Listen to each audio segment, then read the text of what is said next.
नमस्कार, मैं हूं बीपीएस चौहान और शायद आप सभी लोगों को पता है कि हमारी मैथोलॉजी बहुत रिच है। बहुत सारी हमारी ऐसी पौराणिक कथाएं हैं जिनको कि हम नहीं जानते हैं। तो मैंने इस YouTube चैनल के माध्यम से मैं आपको उन अनसुनी पौराणिक कथाओं के बारे में बताऊंगा जो कि आमतौर पर लोगों को नहीं पता है। तो मित्रों, मैं शुरुआत करता हूं आज पहली कड़ी में। इसी कड़ी से पहली कथा है जन्मेजय का नागयज्ञ। तो मित्रों, ये उस समय की बात है जिस समय कलयुग आ रहा था और द्वापर जा रहा था। एक ट्रांजिशन पीरियड था, उस समय की कथा है। और यहाँ पे राजा परीक्षित का राज्य था। सभी लोग, प्रजा उनसे बहुत सुखी थी, खुश थी। एक दिन राजा परीक्षित अपने राज्य में भ्रमण कर रहे थे तो उन्होंने देखा कि एक व्यक्ति एक बैल को बहुत ज्यादा मार रहा है, बहुत पिटाई कर रहा है। तो वो रुके, उन्होंने जो है, बड़ा क्रोध आया उनको। उन्होंने अपनी तलवार निकाली, उससे पूछा कि ऐसा क्यों कर रहे हो, तुम कौन हो? तो उसने कहा कि मैं कलयुग हूं और ये बैल जो है धर्म है। तो कलयुग क्या है कि इस धर्म को जब मैं मारूंगा, मारने के बाद ही मेरा जो है यहाँ पर बहुत ज्यादा जो है मेरा आगमन होगा यहाँ पर। तो ये देखकर जो है वो बहुत क्रोधित हुए राजा परीक्षित। उन्होंने कहा ठीक है, मैं तुमको अभी मृत्यु दंड देता हूं।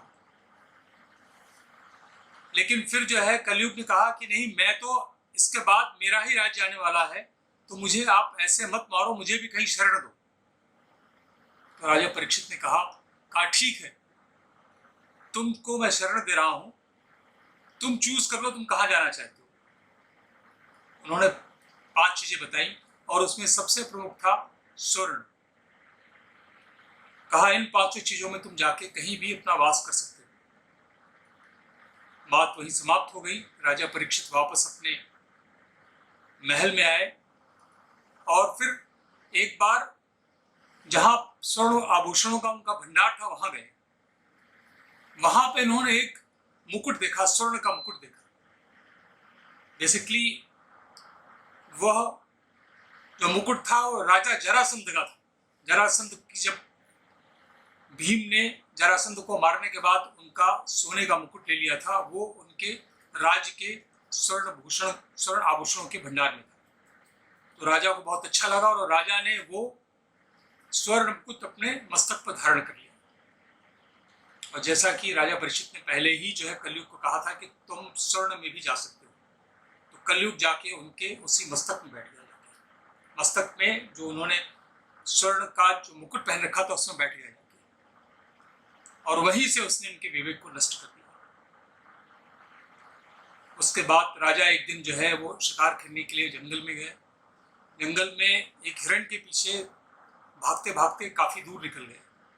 सहसा उनको बहुत प्यास लगी और उन्होंने कहा कि जो है पानी के लिए तलाश शुरू कर दी। पानी से व्याकुल होकर घोड़े से उतर के आसपास जब घूम रहे थे तो उन्होंने देखा, एक कुटी देखी उन्होंने। उस कुटी से उनको आशा जगी कि यहाँ मुझे पानी मिल सकता है। और वो उस कुटी के अंदर गए, देखा वहां पे एक महात्मा जो है, बेसिकली वो श्रमिक ऋषि का जो है आश्रम था, उनको वो अपने ध्यान मग्न थे वहां पे। राजा पानी से व्याकुल थे, पानी के लिए वहां पे मांगते रहे, पानी मांगते रहे। क्योंकि ऋषि जो है वो ध्यान में थे, इसलिए उन्होंने सुना नहीं इस चीज को। राजा को बहुत क्रोध आ गया और क्रोध आने के बाद उस क्रोध ने उनके विवेक को नष्ट कर दिया और उन्होंने आसपास गुस्से में घूमने लगे। देखा उन्होंने कि मृत सर्प वहां पड़ा हुआ था। उसी क्रोध में राजा ने अपने तरकस से बाण निकाल के उसकी नोक से जो है उस मृत सर्प को उठाकर गुस्से में जो है, क्रोध में ऋषि के गले में डाल दिया और वहां से चले गए। बेसिकली श्रमिक ऋषि के पुत्र श्रृंगी ऋषि थे, उनको किसी ने जो है वो बताया कि किसी ने आपके पिता के गले में सर्प डाल दिया। श्रृंगी ऋषि बहुत क्रोधी स्वभाव के थे, तो उनको क्रोध आ गया और उन्होंने श्राप दे दिया कि जिसने मेरे पिता के गले में यह सर्प डाला है, आज से 7वें दिन उसको तक्षक काट ले। बहुत बड़ा श्राप था। जब शंकर ऋषि के ध्यान भंग उनका हुआ तो उनको बहुत दुख हुआ। उन्होंने कहा, बेटा हम लोग तो जो है समाज की रक्षा के लिए हैं, तुमने ऐसा क्यों किया? लेकिन आप जैसे जानते हैं कि उस समय जो श्राप दे दिया जाता था वो फलीभूत हो जाता था। शंकर ऋषि बड़े दुखी हुए। उन्होंने पता लगाया तो पता चला कि राजा परीक्षित आए हुए थे। उन्होंने तुरंत उनको जो है वो संदेश भिजवाया कि राजन, ये जो है मेरे पुत्र ने क्रोधवश आपको श्राप दे दिया है, आप अपनी रक्षा करिए। राजा को भी बहुत दुख हुआ। उस समय जो भी कृत्य उन्होंने किया था उसका बहुत पछतावा हुआ, लेकिन अब चूंकि श्राप तो फलीभूत होना था, बहुत परेशान हुए। सुखदेव महाराज आए। सुखदेव महाराज ने कहा, देखिए ऐसा, अब ये समय आपके लिए 7 दिन बहुत ही कम है और अपनी आप सुरक्षा तो करें, इसके साथ ही मैं इस समय में आपको श्रीमद् भागवत की कथा सुनाता हूँ, आपके पूर्वजों की कथा सुनाता हूँ, भगवान कृष्ण की कथा सुनाता हूँ। उन्होंने गंगा के किनारे पे कथा शुरू की और राजा परीक्षित ने 84 पाए बना के, कहते हैं सर्प कभी पायों से चढ़ के नहीं चढ़ता है, उसको देखते हुए 84 पाए बना के गंगा नदी के ऊपर उन्होंने अपना वास बनाया और वहीं रहने लगे और सुखदेव महाराज जी से कथा सुनने लगे। लेकिन जैसा विधि का विधान है, 7वें दिन तक्षक चल पड़ा। जैसा कि श्राप दिया गया था, तक्षक राजा को डसने के लिए वहां से निकला। उसी समय एक बहुत बड़े वैद्य थे जिनको कि अपनी विद्या पे बहुत ज्यादा गर्व था। उन्होंने कहा कि जैसे ही तक्षक वहां पे जाके सर्प तक्षक जाके उनको डसेगा तो मैं राजा को जीवित कर दूंगा, मेरे पास ऐसी विद्या है। तो उस अपने कॉन्फिडेंस में वो वहां से निकले और तक्षक अपने रास्ते से निकला राजा परीक्षित को डसने के लिए। रास्ते में जो है तक्षक ने अपना वेश बदल रखा था तो वो पहचान नहीं पाए। रास्ते में दोनों लोगों की बात हुई। तक्षक ने पूछा, आप कहाँ जा रहे हैं ऋषिवर? तो उन्होंने कहा कि मुझे पता चला है कि तक्षक राजा परीक्षित को डसने जा रहा है और मेरे पास ऐसी विद्या है कि मैं राजा परीक्षित को पुनः जीवित कर दूंगा। तो तक्षक को सहसा विश्वास नहीं हुआ, क्योंकि तक्षक नाग था, नागों का राजा था। उसने कहा कि ऐसा हो ही नहीं सकता, तक्षक का काटा हुआ कभी जीवित नहीं बच सकता है। तो उसको विश्वास ही नहीं हुआ। लेकिन ऋषि ने कहा, ऋषिवर बोले कि नहीं, मेरे पास, वैद्य जी बोले मेरे पास ऐसी विद्या है। तो उसने कहा, मैं ही तक्षक हूँ, इसको आजमा लेते हैं। और एक वृक्ष पर जाके तक्षक अपने दांत गड़ाए तो वो एकदम भस्म हो गया। और उसी समय जो है जो वैद्य जी थे उन्होंने अपने कमंडल से जल निकाला, मंत्र पढ़ा और उसमें जैसे ही उन्होंने उस पर छिड़काव किया वैसे ही वो जो है पुनर्जीवित हो गया। तक्षक एकदम हतप्रभ हो गया।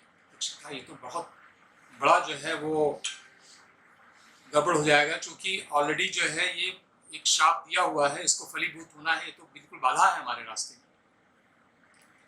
बातों बातों में तक्षक को पता चला कि वो जो है उन्होंने पूछा कि आप किस लिए जा रहे हैं? कहने लगे कि राजा जब जीवित हो जाएंगे तब मुझे बहुत सारी स्वर्ण मुद्राएं देंगे। तो तक्षक को पता चल गया कि ये लोभवश जहां जा रहे हैं। और मित्रों, लोभ भी हमारा बहुत बड़ा शत्रु है।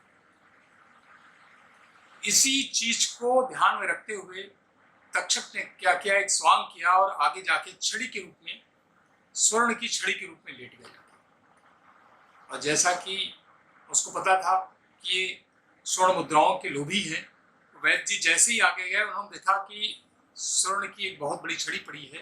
उन्होंने उसको उठाया और उसको अपने पीठ पे टांग लिया, जिसका मुख उनके पीठ की तरफ था। अच्छा, इसमें उनके पास जो विद्या थी उसमें यही एक चीज ये भी थी, एक कंडीशन ये थी कि वो जो है तभी तक उनकी विद्या प्रभावी थी जब तक वो अपनी आंखों से उस काटे हुए स्थान को देख सकते हैं।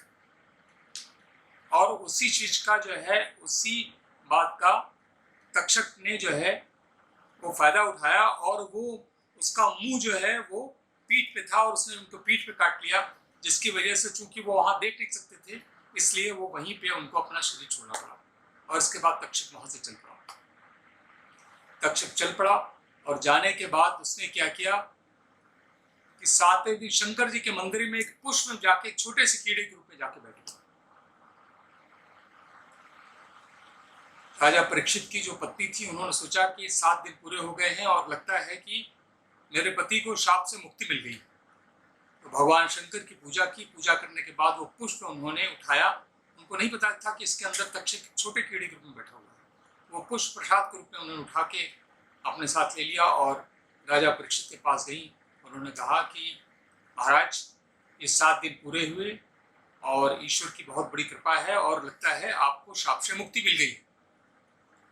लेकिन जैसा कि तक्षक उसी पुष्प में कीड़े के रूप में बैठा हुआ था, जैसे ही वहां पर पुष्प उन्होंने राजा परीक्षित के हाथ में दिया, उसी समय तक्षक पूरे अपने जो है वो रूप में आ गया और उसने उनको वहीं पे डस लिया और राजा परीक्षित को अपना शरीर वहां पे छोड़ा।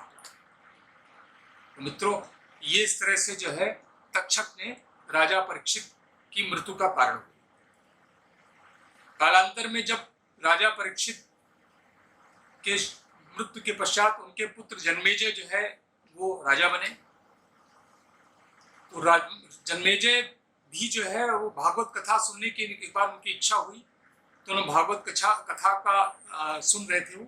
तो उसमें जो है वो सुखदेव महाराज ने बताया कि किस तरह से तक्षक ने आपके पिता को डसा था।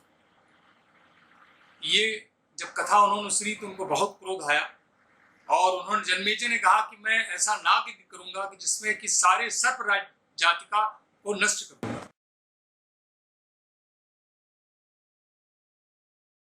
इस तरह से मैंने आपको बताया कि किस तरह से राजा परीक्षित की जो है वो मृत्यु हुई।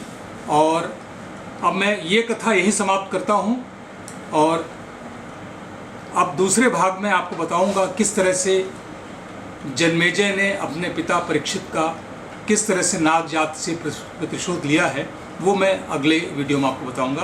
अब आपसे ये अनुरोध है कि आप मेरे इस चैनल को ज़्यादा से ज़्यादा जो है सब्सक्राइब करें, ज़्यादा से ज़्यादा लाइक करें और इस तरह से मैं आगे भी आपको ये पौराणिक कथाएं जो है आपके लिए नई नई कथाएं, अनसुनी कथाएं आपके सामने लाता रहूँगा और आपको बताता रहूँगा। धन्यवाद। ठीक है।